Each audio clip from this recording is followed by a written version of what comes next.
Hello, everybody. Good morning. Welcome to our continuing conversation about acid-base equilibrium. We last spoke in our prior video about the relationship between Ka, Kb, and Kw from our discussion of the autoionization of water, which is the phenomenon where water can weakly dissociate to form acid and base particles, which is why we have the pH scale that runs from 0 to 14, and why a substance that is pure water is considered to be neutral because it is equivalent in concentration of acid and base. And we were talking about the relationship between our acid dissociation constant and our base dissociation constant and how that relates to Kw. So we started by looking at our acid dissociation constant Ka and its partner, the base dissociation constant Kb, and our definition of Kw, did a series of substitutions and arrived at this following expression here, where we recognize that if this term, highlighted in yellow, could be reduced to 1, then we could say that Kw is the product of Ka and Kb, and identified some potential uses for that relationship, which we'll use in the future. Um, so what I want to do is I want to focus on when and how we can call this term in yellow, right? The product of A minus and BH plus and HA and B, one. Like, under what circumstances is this true? Aren't these talking about separate things? So let's begin our conversation about buffers. In order to understand what buffers are, like what a buffered solution is, we first have to have an understanding of what we call conjugate acid-base pairs are. So let's go ahead and define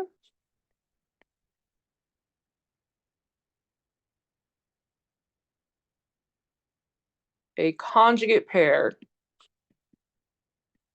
of acid and base.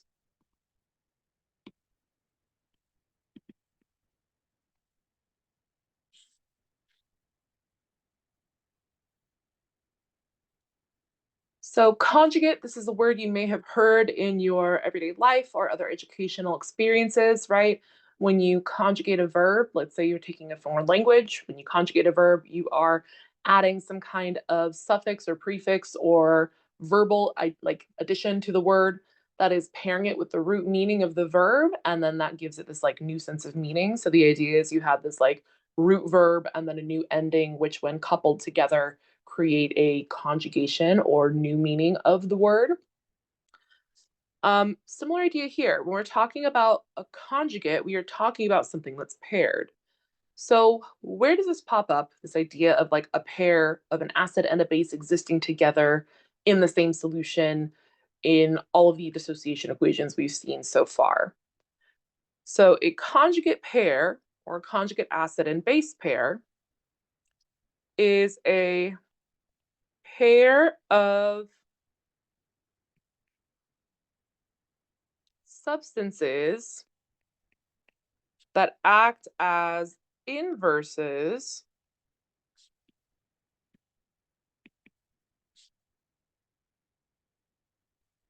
of one another in solution. So what do I mean when I say inverses? Recall we are talking here about acid base. So one would behave as our Bronsted-Lowry acid, and its conjugate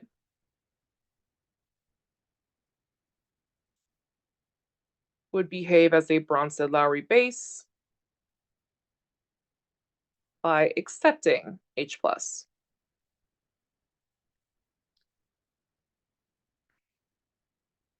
So for example,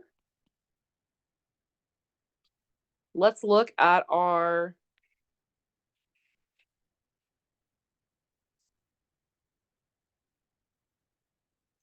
general dissociation equations so we can maybe identify a conjugate acid-base pairs in each. So let's look first at general acid. So we've got some acid in solution with water that undergoes a dissociation and establishes an equilibrium where the acidic hydronium ion is formed, in addition with the deprotonated A- ion.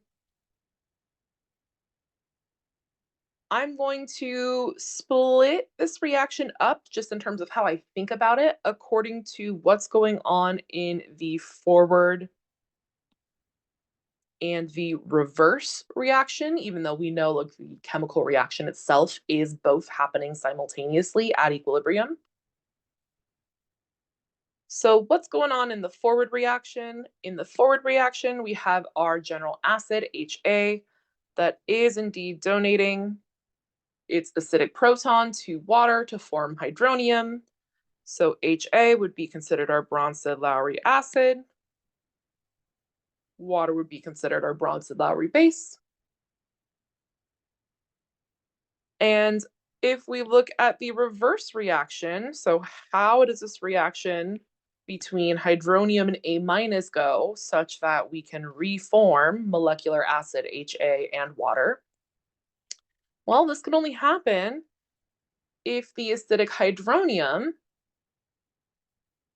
also acts as a Bronsted-Lowry acid, which means our A-, the anion that came from the original acid itself, is the Bronsted-Lowry base. So because I have from the molecule HA, now put something into solution A- that can do the opposite of what HA did, right? If HA donates a proton and A-, what came from HA, accepts a proton, then we call HA and A- conjugate pairs. So this would be the acid and its conjugate base. So the base that was put into solution as a result of an acid dissociating. Now, obviously, this is not going to be a very strong base, right? Otherwise, we would have no such thing as purely acidic solutions. We have to be overwhelmingly concentrated with our hydronium compared to A-, or we have to be thinking about how this reverse reaction rate is occurring compared to the forward.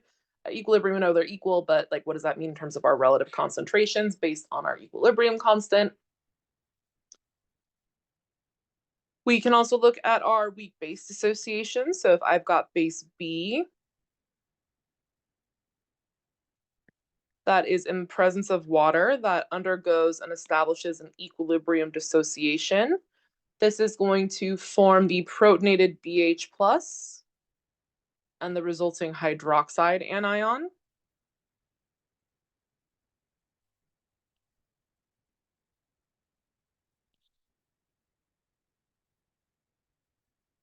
One more time. Let's try moving that. There we go. Okay. So again, let's think about what is happening here. So we're going to look at respectively the forward and then the reverse components of our reaction. So in the forward reaction, since we're looking at a base dissociation, we know that our base B has to accept an acidic proton from water. This is what makes it a Bronsted-Lowry base. And in doing so, it becomes protonated, and thus water becomes deprotonated, which is what forms our hydroxide or basic particle in solution. And then if we look at the reverse reaction, where we think about how BH plus and hydroxide interact to reform water and molecular base B, or undissociated base B, we see that BH plus, why am I color coding off? Hold on. There we go. Let's make those blue forward.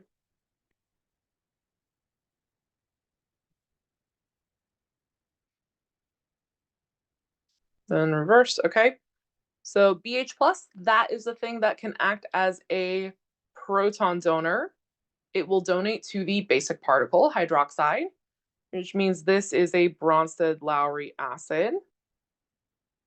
So because I have a substance B that when dissociating in solution creates substance BH plus that can act as the inverse to how B acts, where B is a proton acceptor and BH plus is now the proton donor in the reverse, we would call these again conjugate pairs. So we would call B our base and BH plus the conjugate acid. So let's look at perhaps a real example. So let's look at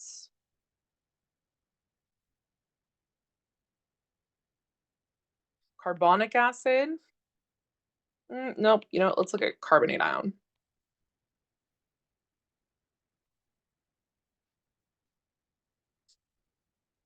So carbonate ion in the presence of water. Nope, that's acid. H2O. Establishes a dissociation equilibrium. Okay, you know what? I think it's weird to think about this as a dissociation. Let's do bicarbonate. There we go. All right, bicarbonate is interesting. So it can go one of two ways. It can either be the Bronsted-Lowry acid or the Bronsted-Lowry base. So let's just kind of pick one. Let's look at the circumstance where we can have bicarbonate acting as a Bronsted-Lowry acid. So it's the proton donor. So this would become then carbonate and hydronium ion, which would mean that bicarbonate ion and the carbonate ion are conjugate acid-base pairs, where this is acting as the conjugate acid because it is acting as the proton donor in the forward reaction. And this would be our conjugate base because in the reverse reaction, this must accept a proton from H3O plus in order to reform water and bicarbonate ion. So we would label this here as the acid and its conjugate base.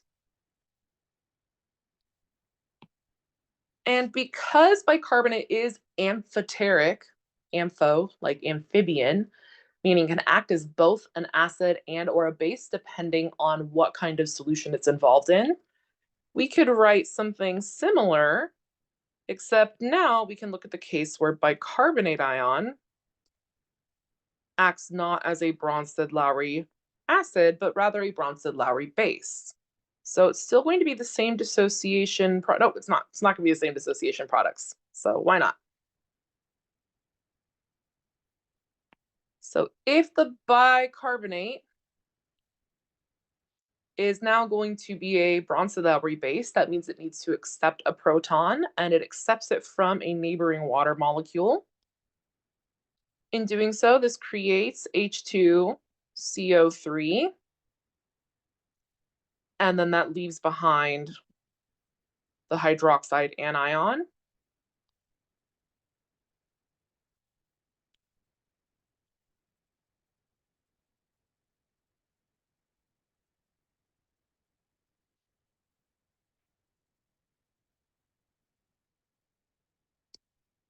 So I'm just giving myself a little room here. H2CO3 and OH minus. So we see that in the forward reaction, we have our bicarbonate ion now accepting H plus, which makes this a Bronsted-Lowry base. So we would identify this as base. And then we ask, well, what is it that bicarbonate put into solution that in the reverse reaction does the opposite of what this base does. So if bases are proton acceptors, according to Bronsted-Lowry, then the opposite of that must be Bronsted-Lowry acids or proton donors. So I'm looking for a proton donor on my product side, and I see that the only viable option is the H2CO3. Because if I'm going to reform HOH, I need H to be reassociated with hydroxide to make water. So in the reverse, I see that my H2CO3 is acting as my conjugate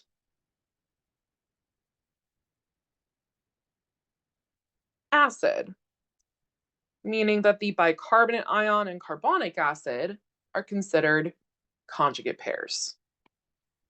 And again, the reason why we can do two different versions of this for bicarbonate in particular is specifically because H2CO3, like water, is amphoteric. It can act as either an acid or a base. So why on earth are we looking at this? In order to understand the relationship between Kw, Ka, and Kb, this all has to be relative to some conjugate pair. This is the only way that this term will cancel out. So let's maybe do an example of this. So I'm going to go ahead and duplicate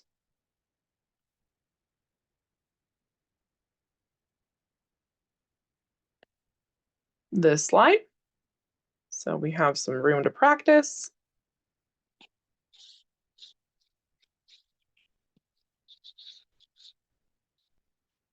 So let's look at conjugate acid-base pairs and how that proves the relationship that we stated between Ka, Kw, and Kb.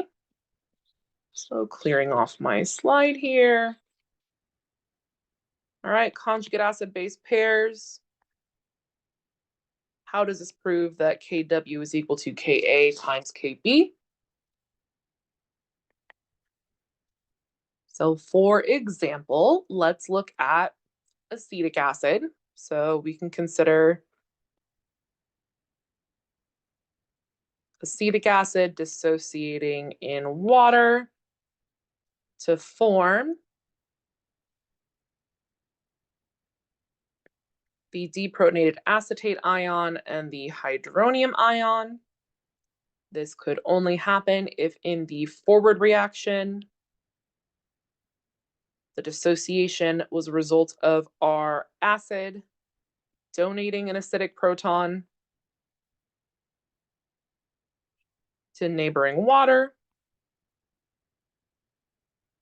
So this is our acid. And then in the reverse, in order for us to reform these dissociation reactants, meaning molecular acetic acid, protonated acetic acid, and normal neutral water, we can no longer have this extra hydrogen associated with our H3O plus if we're trying to, in the reverse reaction, undo the dissociation and reform liquid water. So we see that the acetate ion is going to be the proton acceptor, which means by definition, this is a Bronsted-Lowry base, and we would call it the conjugate base of acetic acid. So if I were to write the Ka for CH3COOH, the forward reaction,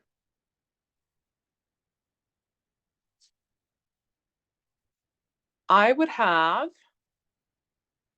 concentration CH3, COO minus, pardon me, products over reactants for any equilibrium constant, times concentration H3O plus, all over concentration of molecular acetic acid, CH3COOH, So this is the K constant that describes the dissociation of the acetic acid in the sense that the acetic acid is proceeding forward in the dissociation by donating its proton. But because I have this now conjugate species present, the acetate ion, if that's a base, then there's got to be some Kb that's associated with it, right? The reverse reaction, the reaction where we have a base, the acetate ion, accepting a proton from the hydronium ion, that's got to be described by its own base dissociation. That's what happens in a base dissociation, right? A base then becomes protonated. So Kb, which would describe the reverse reaction, thinking about what the acetate ion is doing, we are now reading our reaction backwards. So we're looking at the reverse reaction, meaning these would be what we start with, and these would be what the products are. So it's undoing a dissociation. It's a reassociation, if you want to think of it this way. So I now have to do product over reactant. So my product in the reverse reaction, the only one I can include is my aqueous original molecular acetic acid over my reactant ions that underwent the proton exchange to form our molecular acid and water. So this is going to be concentration acetate ion times concentration hydronium ion. And again, we could write this base dissociation because acetate is the conjugate base of acetic acid. Now, what are we trying to prove to ourselves? We are trying to prove to ourselves that this relationship is true for any system where we have conjugates that are present, meaning I have an acid that dissociates and thus creates a conjugate base, or a base that dissociates and thus creates a conjugate acid. So let's see here. What if I did Ka times Kb? So for my acetic acid, Ka would be concentration CH3COO minus, so concentration acetate ion, times concentration hydronium,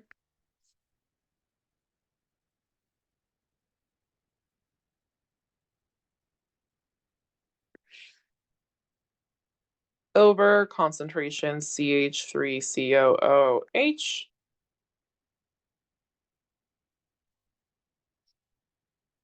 Okay, then we have Kb, which would be concentration CH3COOH over CH3COO minus times concentration H3O plus. What do we notice about this? This would cancel out to 1 if we just like left them in terms of concentration. But what we would find is if I were to actually measure the value of Ka for acetic acid, this is 1.8 times 10 to the negative 5. That is the value of Ka. So the question is, what does this need to be that will allow us to cancel these terms out with one another? So what is the value of this Kb? And the answer is whatever will yield Kw. So let's say I want to know what the Kb is of the acetate ion. So I can figure out Kb using Ka times Kb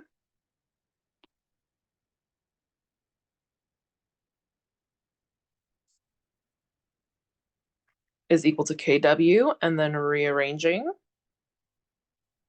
So I would have Kb is equal to Kw over Kc. So that's 10 to the negative 14 over 1.8 times 10 to the negative 5, or without using a calculator, that is 1 over 1.8 times 10 to the negative 14 minus negative 5, or 1 over 1.8 times 10 to the, let's see here, negative 14 plus 5, that would be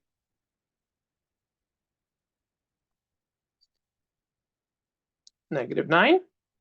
And let's figure out what 1 over 1.8 is. Close to 0.5, I imagine, but okay, this then becomes 5.6 times 10 to the negative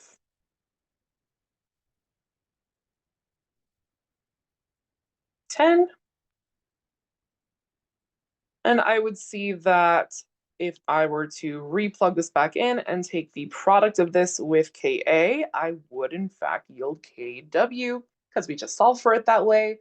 But the idea here is that as long as I've got a system that involves a conjugate pair that's present, I can always figure out the Ka of the forward or the Kb of the reverse by utilizing the fact that the Ka of the conjugate acid and the Kb of the conjugate base in the conjugate pair is equal to Kw.